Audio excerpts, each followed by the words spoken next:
दोस्तों, दुनिया में बहुत कम ऐसे नेता होते हैं जो रैपर से सीधे प्रधानमंत्री बन जाते हैं, लेकिन नेपाल में ऐसा सच में हुआ है। नेपाल की राजनीति में एक बड़ा बदलाव आया है और इस बदलाव का नाम है बालेंद्र शाह, जिन्हें लोग बालेन शाह के नाम से जानते हैं। एक समय में वे रैपर म्यूजिक बनाते थे, फिर काठमांडू के मेयर बन गए और अब वे नेपाल के प्रधानमंत्री बनने जा रहे हैं।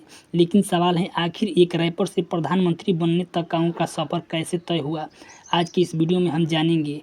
बालेन शाह का जन्म 27 अप्रैल 1990 को काठमांडू, नेपाल में हुआ था। उनका पूरा नाम बालेंद्र शाह है, लेकिन लोग उन्हें प्यार से बालेन कहते हैं। उन्होंने इंजीनियरिंग की पढ़ाई की और बाद में स्ट्रक्चरल इंजीनियर बने, लेकिन पढ़ाई के साथ साथ उन्हें रैप म्यूजिक का भी बहुत शौक था। बालेन शाह नेपाल के नेप होप म्यूजिक सीन में काफ़ी लोकप्रिय थे। उनके गाने में अक्सर भ्रष्टाचार, बेरोजगारी, राजनीतिक व्यवस्था जैसे मुद्दे उठाए जाते थे। यही कारण था कि नेपाल के युवाओं में उनकी लोकप्रियता तेज़ी से बढ़ने लगी। साल 2022 में बालेंद्र शाह ने बड़ा फैसला किया।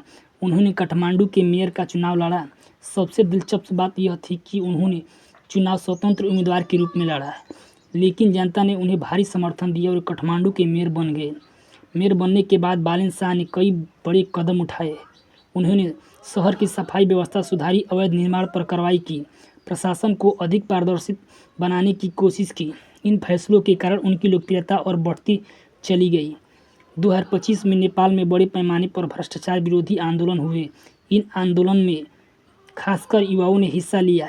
इस आंदोलन के बाद नेपाल में चुनाव हुए और बालेंद्र शाह की राष्ट्रीय स्वतंत्र पार्टी ने बड़ी जीत हासिल की। इसके बाद बालेन शाह को नेपाल का नया प्रधानमंत्री चुना गया। प्रधानमंत्री बनने के बाद बालेन शाह के सामने कई बड़ी चुनौतियां हैं, जैसे नेपाल की अर्थव्यवस्था को मजबूत करना, बेरोजगारी कम करना, भारत और चीन के साथ संतुलित संबंध बनाए रखना। यह सब उनके लिए आसान नहीं है। दोस्तों, बालेन शाह की कहानी यह दिखाती है कि अगर जनता बदलाव चाहती है तो राजनीति में बड़े बड़े बदलाव संभव हैं। एक रैपर से लेकर प्रधानमंत्री तक बनने का उनका सफ़र आज दुनिया भर में चर्चा का विषय बना है। अब देखना होगा कि क्या बालेन शाह नेपाल को विकसित बना पाएंगे या नहीं।